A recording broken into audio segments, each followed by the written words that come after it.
कावेरिका नर्मदयो पवित्रे समागमे सज्जनतारणाय सदैव मान्धा त्रिपुरे बसन्त मोंकारमीशं शिवमेकमीरे। बोलिए श्री ओंकारेश्वर महाराज की जय। बोलिए श्री अमलेश्वर भगवान की जय। यह ज्योतिर्लिंग मध्य प्रदेश में पवित्र नर्मदा नदी के तट पर स्थित है। इस स्थान पर नर्मदा के दो धाराओं में विभक्त हो जाने से बीच में एक टापू सा बन गया है। इस टापू को मांधाता पर्वत या शिवपुरी के नाम से जाना जाता है। नदी की एक धारा इस पर्वत के उत्तर और दूसरी दक्षिण होकर बहती है। दक्षिण वाली धारा ही मुख्य धारा मानी जाती है। इसी मांधाता पर्वत पर श्री ओंकारेश्वर ज्योतिर्लिंग का मंदिर स्थित है। पूर्व काल में महाराज मांधाता ने इसी पर्वत पर अपनी तपस्या से भगवान शिव को प्रसन्न किया था। इसी से इस पर्वत को मांधाता पर्वत कहा जाने लगा। इस ज्योतिर्लिंग मंदिर के भीतर दो कोठरियों से होकर लोगों को जाना पड़ता है। भीतर हमेशा अंधेरा रहने के कारण यहाँ निरंतर प्रकाश जलता रहता है।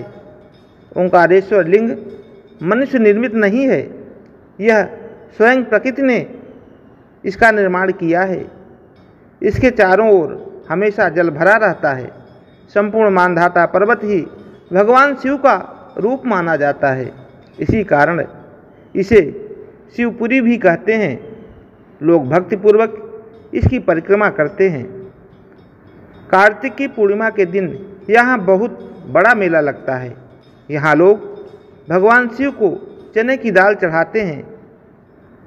रात्रि की सजन आरती का कार्यक्रम भी बड़ी भव्यता के साथ संपन्न होता है। श्री ओंकारेश्वर ज्योतिर्लिंग के दो स्वरूप हैं। एक को अमलेश्वर के नाम से जाना जाता है। यह नर्मदा नदी के दक्षिण तट पर ओंकारेश्वर से थोड़ी दूर पर स्थित है। पृथक होते हुए भी दोनों की गणना एक ही में की जाती है।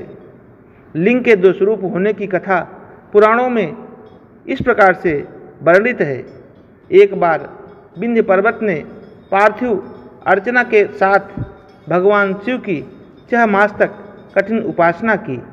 उनकी इस उपासना से प्रसन्न होकर भूत भावन भगवान शंकर जी वहाँ प्रकट हुए। उन्होंने विंध्य को उनके मनोवांछित वर प्रदान करने के लिए पूछा और उन्हें मनोवांछित फल प्रदान किया। विंध्याचल की इस वर प्राप्ति के अवसर पर वहाँ बहुत से ऋषिगण और मुनि भी पधारे हुए थे। उनकी प्रार्थना पर शिव जी ने अपने ओंकारेश्वर नामक लिंग के 2 भाग किए। एक का नाम ओंकारेश्वर और दूसरे का नाम अमलेश्वर पड़ा। दोनों लिंगों का स्थान और मंदिर पृथक होते हुए भी दोनों की सत्ता और स्वरूप एक ही माना जाता है। श्री शिव पुराण में इस ज्योतिर्लिंग की महिमा का विस्तार से वर्णन मिलता है। श्री ओंकारेश्वर और श्री अमलेश्वर के दर्शन का पुण्य बताते हुए नर्मदा स्नान के पावन फल का भी वर्णन किया गया है।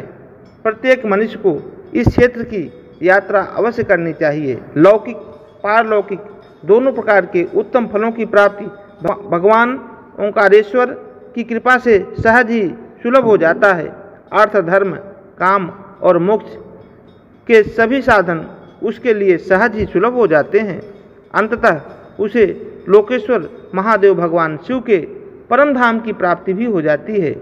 भगवान शिव तो भक्तों पर अकारण ही कृपा करने वाले हैं। वह औढ़र दानी है। फिर जो भी लोग यहाँ आकर के उनके दर्शन करते हैं उनके सौभाग्य के विषय में कहना ही क्या। उनके लिए तो सभी प्रकार के उत्तम पुण्य मार्ग सदा सदा के लिए खुल जाते हैं। बोलिए ओंकारेश्वर महाराज की जय। बोलिए श्री अमलेश्वर महाराज की जय।